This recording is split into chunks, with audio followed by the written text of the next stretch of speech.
আপনার লেখছেন জুলাই গণবিচার গণহত্যার বিচার আলোচনা। আমি চাই এটা হওয়া উচিত ছিল জুলাই গণহত্যার বিচারের আপডেট। আর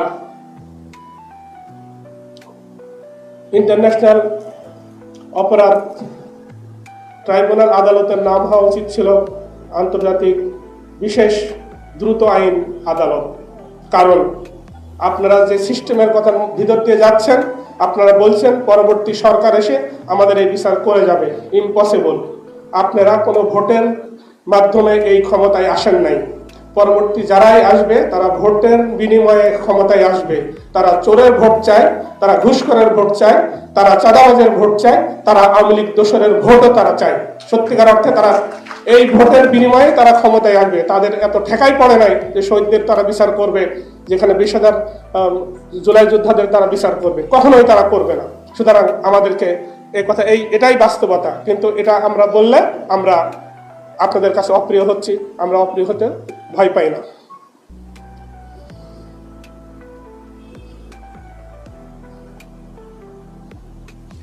আরেকটা বিষয়, যদি হয়তো অপ্রাসঙ্গিক তবুও বলবো, যেহেতু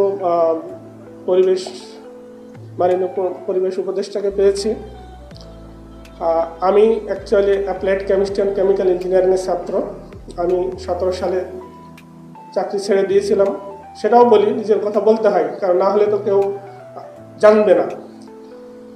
এদেশে এসালামের মাধ্যমে এই শয়তান স্বৈরাচার সরকার লক্ষ কোটি টাকা পাচার করেছে, আর সেটাকে সহযোগিতা করেছে মুখোশধারী কিছু ইসলামিক ব্যক্তিত্ব। কারণ তারা ইসলামিক ব্যাংকগুলোকেই বেশি টার্গেট করেছিল এবং তারা তাদের সহযোগিতায় এই লক্ষ কোটি টাকা পাচারে সহযোগিতা করেছে।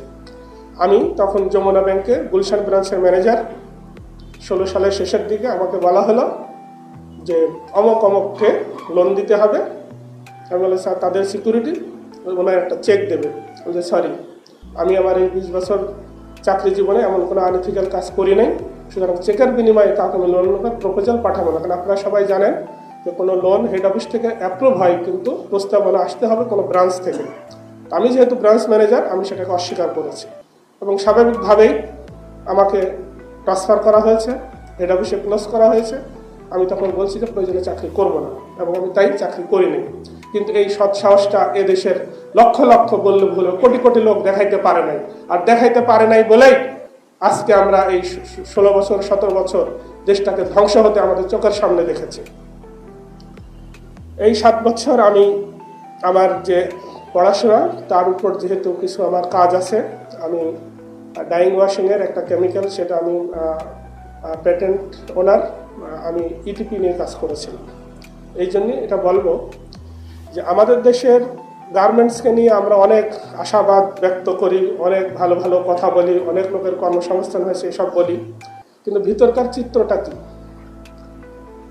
আমাদের এক্সপোর্টের র মেটেরিয়ালসের 70 থেকে 80% আমরা আবার ব্যাক টু ব্যাক এলসি দিয়ে চায়না থেকে আমরা এটা আমদানি করি, বা সুতা যেগুলো অনেক আছে তোলা আমরা ইন্ডিয়া থেকে আনি।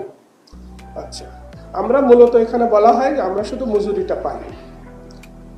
ওকে, ভালো কথা, মজুরি হলো, আমরা কর্মসংস্থান দেখলাম।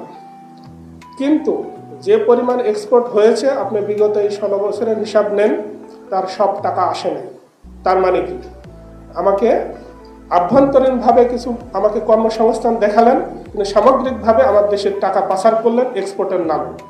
আচ্ছা, আমার পরিবেশের যে ক্ষতি করা হয়েছে, তাকে যদি আপনি ফিনান্সিয়াল ভ্যালুতে কনভার্ট করেন, আমাদের নদী, খাল, বিল, প্রত্যেকটা পানি, এবং এখন আমরা খাওয়ার পানি পাই না, এবং মানুষের যে রোগ ব্যাধি হচ্ছে তার জন্য আমাদের চিকিৎসা খরচ, সামগ্রিকভাবে আমি মনে করি এই গার্মেন্টসগুলো আমাদের রাষ্ট্রীয়কে যদি আমরা নেট ব্যালেন্সিং করি আমাদের ক্ষতি করেছে। হ্যাঁ, তাহলে কেন বন্ধ করে দিতে হবে?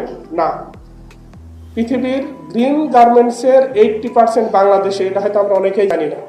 আমি ম্যাডামকে বলবো, গ্রিন গার্মেন্ট ছাড়া কোনো গার্মেন্ট থাকতে পারবে না। পরিবেশের ক্ষতি করে অর্থ পাচার করার জন্য এই গার্মেন্টসগুলো রাখার দরকার নেই।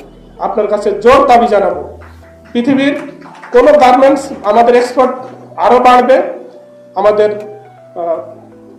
কর্মসংস্থান হবে, কিন্তু সেটা গ্রিন গার্মেন্টস হতে হবে। কারণ এরা যা করেছে সেটা শুধু কি বলবো, সেটা ভয়ঙ্কর একটা ক্ষতির মধ্যে জাতিকে ফেলে দিয়েছে। সুতরাং আপনার কাছে বিশেষভাবে অনুরোধ থাকবে যে যেটা জিরো ডিসচার্জ লিকুইড, যেটা ZLD বলে, আপনি জিরো ডিসচার্জ লিকুইডকে কনফার্ম করে এবং গ্রিন গার্মেন্টসের শর্তে আপনি এক্সপোর্ট রাখবেন। আর কোনো গার্মেন্টস থাকতে পারবে না, কারণ তারা টাকা পাচারের সাথে জড়িত, তারা পরিবেশ ধ্বংসের সাথে জড়িত।